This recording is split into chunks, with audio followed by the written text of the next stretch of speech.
Hey guys, today I want to show you a few cool details, design elements from this ensuite bathroom we just finished.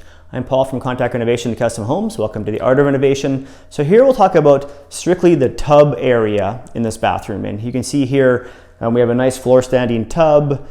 One of the main features back here is this bump out in the back wall to create a niche, as well as to give some nice depth. We have a large format tile on there. It's all mitered edges around it.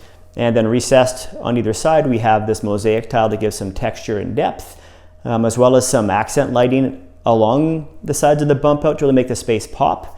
We do have the controls for this jetted tub mounted in this bump out as well.